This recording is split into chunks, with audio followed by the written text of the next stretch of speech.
Planet Finance Business School, High-Tech City, Hyderabad. BCom, BBA, PGDM, MBA. Call 900 Suresh గారు, ఇప్పుడు ఆర్థిక పరిస్థితి దాని గురించి మనం మాట్లాడితే వెస్ట్ ఏషియా క్రైసిస్ అనేది balance of payment stress test అనేది సిఈఏ అంటుంది. కరెక్ట్. ఎందుకంటే బ్యాలెన్స్ ఆఫ్ పేమెంట్స్ బేసిక్లీ మీ దగ్గర ఉన్న ఫారిన్ ఎక్స్చేంజ్. ఓకే, మీరు ఎన్ని రోజులకి మీరు నడిపించవచ్చు.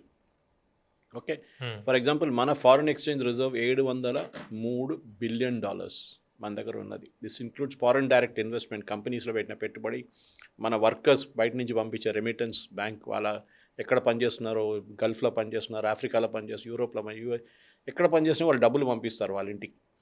That everything is include in this foreign ఎక్స్చేంజ్లో.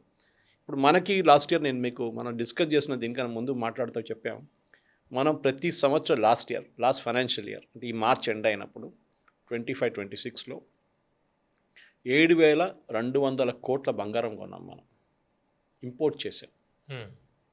అదే టైంలో ఆయిల్ 15,000 కోట్ల ఆయిల్ మనం ఇంపోర్ట్ చేసాం. ఇప్పుడు రెండు కలుపుకుంటే మీకు ఒక ఫిగర్ వచ్చేస్తుంది. One is 72 billion, other is 150 billion. అంటే మీరు 200 బిలియన్ మీ దగ్గర ఖర్చు అయిపోతుంది ప్రతి సంవత్సరం. అంటే మీ దగ్గర ఉన్న ఫారిన్ ఎక్స్చేంజ్ రిజర్వ్స్ 3 సంవత్సరాలకు నడుస్తుంది, అంతే అయిపోతుంది. అందరం ఆఫ్కోర్స్ ఫ్రెష్ వస్తూనే ఉంటుంది, కానీ ఈ లెవెల్లో ఉండదు కదా. 600 నుంచి 650 నుంచి 680, 680 నుంచి 720 అట్లా పెరుగుతుంది. ప్రతి సంవత్సరం ఒక 60-70 బిలియన్ పెరుగుతుంది. కానీ మీ అవుట్గో దానికన్నా ఎక్కువ కదా. మీ అవుట్గో చాలా ఎక్కువ. 70 బిలియన్ ఎందుకు బంగారం కొని ఏం చేసుకుంటారు? ఆయిల్ అంటే మళ్ళీ అర్థం చేసుకోవచ్చు, మీకు బండి నడిపించాలి, మీకు దేశం మొత్తం నడిపించాలి, ఆయిల్ కావాలి. కానీ బంగారం అంత ఇంపార్టెంట్ అని అడుగుతున్నారు. అదే కదా బ్యాలెన్స్ ఆఫ్ పేమెంట్స్ అక్కడే ప్రాబ్లం వస్తుంది. ఇప్పుడు డాలర్ వచ్చే ఆదాయం, మీకు ఆయా ఖర్చు, దీని డిఫరెన్స్ అంతే, ఇంకేం లేదు. ఓకే, ఇప్పుడు డాలర్ తోటి ఎక్స్చేంజ్ రేట్ తీసుకుంటే రూపాయి 96 దాటిపోయింది. ఇది ఆల్ టైమ్ హిస్టరీ అన్నమాట. అంటే మరింత పడిపోయే అవకాశం ఎందుకంటే డాలర్ ప్రతి కరెన్సీ దగ్గర స్ట్రాంగ్ అవుతూనే పోతుంది, రూపీ ఒకటే కాదు. ఓకే, అది ఇప్పుడు ఫ్రీ ఫ్లోట్లో ఉంది. ఆర్బీఐ ఇంటర్వ్యూన్ చేయట్లేదు ఇప్పుడు ఎక్కువ, ఎందుకంటే ఈ వెస్ట్ ఏషియా క్రైసిస్ అయ్యేదాకా డాలర్ స్ట్రెంగ్తన్ అవుతూనే ఉంటుంది. ప్రతి కరెన్సీ డాలర్ వ్యతిరేకంగా పడిపోతుంది. అది ఉంది, అది ఇప్పటి నుంచి కదా చాలా రోజులు నడుస్తుంది, అది మనం చూసాం మనం.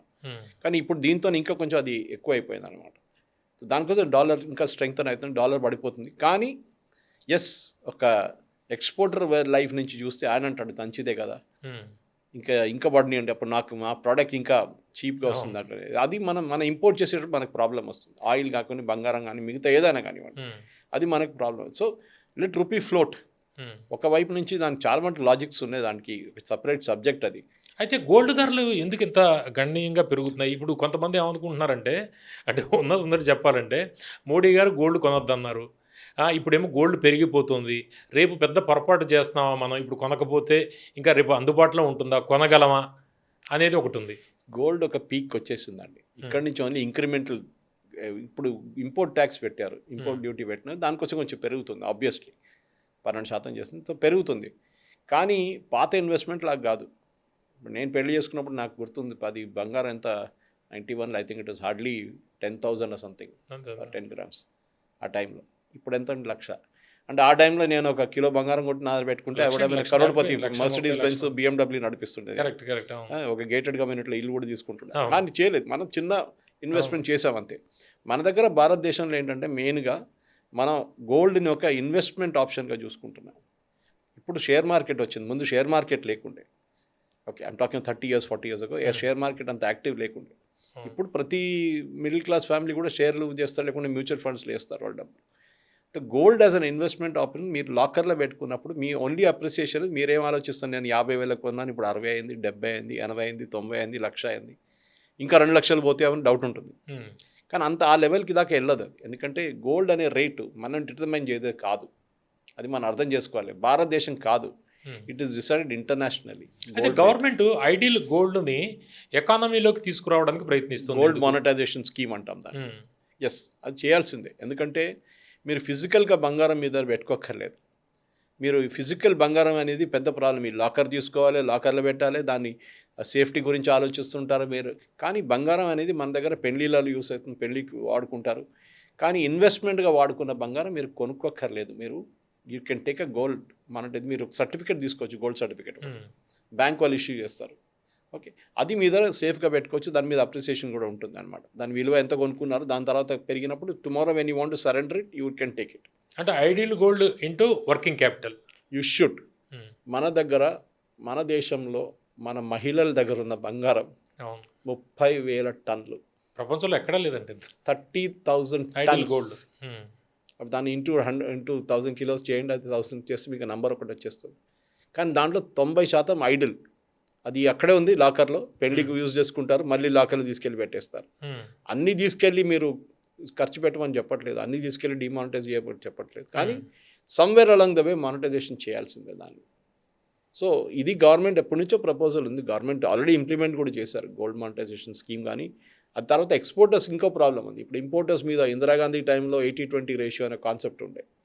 ఓకే, మీరు బంగారం బయటికి పంపిస్తారంటే ఎక్స్పోర్ట్ చేసి, అంటే మీరు స్పెషల్ ఎకనామిక్ జోన్లో తయారు చేసి జ్యువెలరీ చేసి బయటికి పంపిస్తే ముందు 20% తీసుకోండి, దాన్ని మీరు పంపించిన తర్వాత 80% మీరు తీసుకోవాలి, దానికన్నా ముందు తీసుకోకూడదు. అది పెద్ద ఫ్రాడ్ అయిన తర్వాత అది.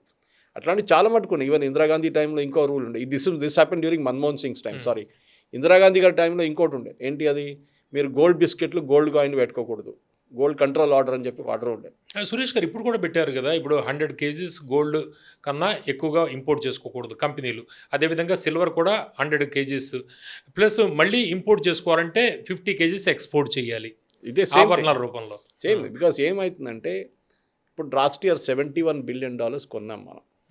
కానీ భారతదేశంలో మార్కెట్లో అమ్ముడుపోయేది ఆ లాస్ట్ ఫైనాన్షియల్ ఇయర్లో వాజ్ అరౌండ్ $45-50 బిలియన్. ఎక్కడ పోయిన 20 బిలియన్ మిగతాది?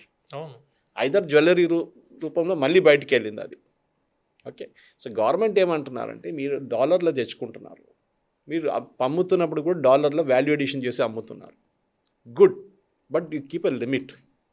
ఓకే, ఈ మీరు 100 మిలియన్ తీసుకొచ్చారు బంగారం అనుకోండి, కానీ మీరు 50 మిలియన్ ఎక్స్పోర్ట్ చేయగలరు, ఆ మిగతా 50 ఇక్కడ మిగిలిపోయినాయి. ఇప్పుడు డిమాండ్ లేదు ప్రోడక్ట్కి, యూరోప్లో లేదు, యూఎస్లో లేదు, అంటే మీరేం చేస్తారు? 50 మిలియన్ బ్లాకప్ అయిపోయింది కంప్లీట్గా. మన దగ్గర డైమండ్స్ కూడా ఇదే చేస్తారు పవన్ గారు, మీకు గుర్తుండే గుజరాత్, సూరత్ ఏరియాలో డైమండ్ కటింగ్ అండ్ పాలిషింగ్ చాలా పెద్ద ఇండస్ట్రీ. మీకు వచ్చేదానికన్నా మీకు వెళ్ళేటప్పుడు వాల్యూ ఎడిషన్ చాలా పెరుగుతుంది, 4 times, 5 times, 10 times పెరుగుతుంది, డిజైనింగ్ ఎక్కువ. సో మన దగ్గర ఏంటంటే బంగారం అనేది ఒక ఇన్వెస్ట్మెంట్ ఆప్షన్గా ఉన్నప్పుడు, కానీ ప్రాబ్లం ఇక్కడ వస్తుందంటే మన దగ్గర పెట్టుబడి పెట్టేటప్పుడు అని మనం we think as a normal middle class person, share మార్కెట్లో వేద్దామా, బంగారంలో పెడదామా, ఇల్లు కొందామా, అంటే ల్యాండ్ కొందామా. ఓకే, ఇంటర్నేషనల్ లెవెల్ అది ఆలోచించారు. బంగారం is tagged along with something else, oil గురించి, యుద్ధం గురించి, సేఫ్టీ ఎక్కడుందని చూస్తారు. బంగారం అనేది సేఫ్, కానీ రేపు పడిపోయింది అనుకోండి, $20,000 పడిపోతే ఏం చేస్తారు? అందుకనే డివైడ్ చేసి అన్ని వైపులా పెట్టాలి investment. So that's what people say, yes correct. ఎందుకంటే స్టాక్ మార్కెట్ కూడా ఇప్పుడు చాలా మంది అంటే it's gamble, yes gamble correct. కానీ మ్యూచువల్ ఫండ్స్లో వేస్తే మీకు టెన్షన్ లేదు, ఎవడో చూసుకుంటాడు మీ పోర్ట్ఫోలియో, మీకు అక్కర్లేదు. అక్కడిక్కడ కొంచెం వేరియేషన్ ఉంటుంది కానీ. సో మన దగ్గర ఈ ఫోబియా, మోదీ గారు చెప్పింది కరెక్టే, ఈ బంగారం ఫోబియా ఒకటి చాలా మటుకు ఉంది. ఓకే, బంగారం అని లేకుంటే ఏదో అయిపోతుంది మనకి, అది ఫ్యాసినేషన్ బంగారం కోసం. ఆ బంగారం ఫ్యాసినేషన్ మనం తగ్గించాలి. ఎసెన్షియలీ ఎస్, పెళ్ళిళ్ళు కానీ దానికి వాడుకోవచ్చు, కానీ యాక్చువల్ లాక్టప్ అసెట్ ఇట్ ఇస్ పనికిరాదు. ఇప్పుడు భారతదేశంలో హైయెస్ట్ సేల్స్ జరిగేది మా స్టేట్ నుంచి, అది కరెక్టే. ఇక్కడున్న అంత జ్యువెలరీ షాప్స్ ఎక్కడి నుంచే కదా, తమిళనాడు, జోస్ ఆలుకాస్, జాయ్ ఆలుకాస్, కళ్యాణ్ జ్యువెలర్స్, మలబార్ గోల్డ్, వీళ్ళందరూ కేరళ నుంచే. కానీ అక్కడ అది ఇంకో ఫ్యాడ్ ఉంది అక్కడ అనుకోండి. ముందు గల్ఫ్ ఉన్నప్పుడు, గల్ఫ్ భూమి ఉన్నప్పుడు అక్కడి నుంచి బంగారం తెచ్చుకుంటుండే. అవును, నిర్మలా సీతారామన్ గారు ఇప్పుడు పెంచారు చూడండి డ్యూటీ, మళ్ళీ అప్పుడు కూడా పెంచారు 3 సంవత్సరాల ముందు. అప్పుడు స్మగ్లింగ్ ఇంక్రీజ్ అయింది, ఎందుకంటే భారతదేశంలో ఉన్న బంగారం బయట నుంచి బంగారం డిఫరెన్స్ 5 లక్షలు, 1 కిలోకి 5 లక్షలు వస్తుండే. స్మగ్లింగ్ ఎక్కువ ఉన్నా కూడా స్మగ్లింగ్ ఇప్పుడు స్టార్ట్ అవుతుంది మళ్ళీ. కరిపూర్ ఎయిర్పోర్ట్ ఉంది కేరళలో, that is notorious for that. అక్కడ ఒకసారి డైలీ ఒక 5-10 మంది పట్టుపడతారు డెఫినెట్గా, దానికన్నా ఎక్కువ వస్తారు, కానీ దొరికేది 5-10 మంది అంతే. ఒకరోజు సిబిఐ అరెస్ట్ చేసి 24 మంది కస్టమ్స్ ఆఫీసర్ని ట్రాన్స్ఫర్ చేశారు అక్కడి నుంచి, అరెస్ట్ కూడా చేశారు, దాన్ని దేవర్ సస్పెండెడ్ లేటర్. వాళ్ళు కూడా దీంట్లో ఇన్వాల్వ్డ్ ఉన్నారు దానికోసం. సో స్మగ్లింగ్ అనేది మీకు బంగారంకి ఎక్కువ విలువ డిఫరెన్స్ లేకున్నప్పుడు మీరు బయట నుంచి తీసుకురారు. 5,000-10,000 డిఫరెన్స్ ఉందంటే, కానీ మీకు 5 లక్షలు 1 కిలో మీద వస్తున్నప్పుడు యూఆర్ క్యారియర్స్ అంటారు. వీళ్ళు టికెట్ ఇస్తారు, మీరు దుబాయ్కి వెళ్తారు, వారం ఉండి తర్వాత అక్కడి నుంచి ఇక్కడ వచ్చినప్పుడు మీరు బంగారం తీసుకొస్తే మీకు కమిషన్ ఉంటుంది, దాని నుంచి మీకు 50,000 ₹1,00,000 మీకు ఇస్తారు. ఇమ్రాన్ హష్మీ వెబ్ సిరీస్ వచ్చింది, ఓటీటీలో ఉంది దీని గురించి. So that's a big business, అది సపరేట్ టాపిక్. ఇన్ఫాక్ట్ కొండోటి అని చెప్పి ఒక చిన్న గ్రామం ఉంది కేరళలో నియర్ క్యాలికెట్. 70 షాపులు ఉన్నాయి రోడ్ అవతల ఇవతల. మన చిన్న పల్లెటూరు లాగా, చిన్న ఒక విలేజ్ లాగా. Of course now it is grown significantly. కానీ ఈ 70 షాపులలో జరిగే బిజినెస్ ఇది. అన్అకౌంటెడ్ గోల్డ్ వస్తుంది, వచ్చి దాన్ని ఒఫిషియల్ గోల్డ్గా కన్వర్ట్ చేసుకుంటారు వీళ్ళు. ఇప్పుడు కిలో తీసుకొచ్చి 100 గ్రాములు 50 గ్రాములు అమ్ముకుంటారు వాళ్ళు. So the entire thing gets converted అన్నమాట. సో ఇది జరిగేది. సో బంగారం అనే ఒక ఫ్యాసినేషన్ ఉంది. సిల్వర్ కూడా అంతే కదా, సిల్వర్ కూడా అబ్నార్మల్గా ఇంక్రీజ్ అయింది. కానీ సిల్వర్ ఒకటి డిఫరెన్స్ ఏంటంటే దాన్ని ఇండస్ట్రీలో కూడా వాడుకుంటారు చాలా మటుకు. ఇండస్ట్రీలో సిల్వర్ అప్లికేషన్స్ చాలా ఉంటాయి. 3 lakhs దాటిపోయింది కేజీ. అది ముందు మీకు గుర్తుంటుంది, లండన్ నుంచి పెద్ద ప్లేన్లో తీసుకొచ్చారంట సేఫ్గా ఒక 6 నెలల ముందు. అంత పెద్ద కాంట్రవర్సీ జరిగింది లండన్లో. లండన్ వాళ్ళు దేవర్ సర్ప్రైజ్డ్, ఈ బంగారం అంతా, ఈ సిల్వర్ అంతా భారతదేశానికి పోతుంది ఏంటని చెప్పేసి. అహ్మదాబాద్ బేస్డ్ ఒక కార్టల్ వర్క్ చేస్తున్నారు, అది ఇది అని చెప్పి చాలా అలిగేషన్స్ ఉంటాయి. కానీ ఆ టైంలో గవర్నమెంట్ ఆఫ్ ఇండియా కూడా ఏమీ అనలేదు. ఎందుకంటే నో కొనుక్కోండి, మీ రిస్క్, అది పడిపోతే మీ పోతుంది బంగారం, సారీ సిల్వర్. కానీ సిల్వర్ ఇండస్ట్రీలో కూడా వాడుకుంటారు. చైనా మటుకు చాలా మటుకు సిల్వర్ స్టోర్ చేసుకున్నారు చైనా వాళ్ళ దగ్గర, ఎందుకంటే వాళ్ళ ఇండస్ట్రీలో వాడుకుంటారు వాళ్ళు. మన దగ్గర కూడా జరుగుతుంది అంటారు, 10-20% బంగారం, sorry silver is going in to industry also. So ఇది ప్రజెంట్ పరిస్థితుల్లో ఇప్పుడున్న దాంట్లో నెక్స్ట్ 24 అవర్స్లో ఏం జరుగుతుందో చాలా క్రూషియల్గా ఉంటుంది. అది 24 కాకపోతే కూడా అట్లీస్ట్ ఒక 48 అవర్స్ లోపల ఏదో ఒక అక్కడో ఇక్కడో జరగాల్సిందనమాట.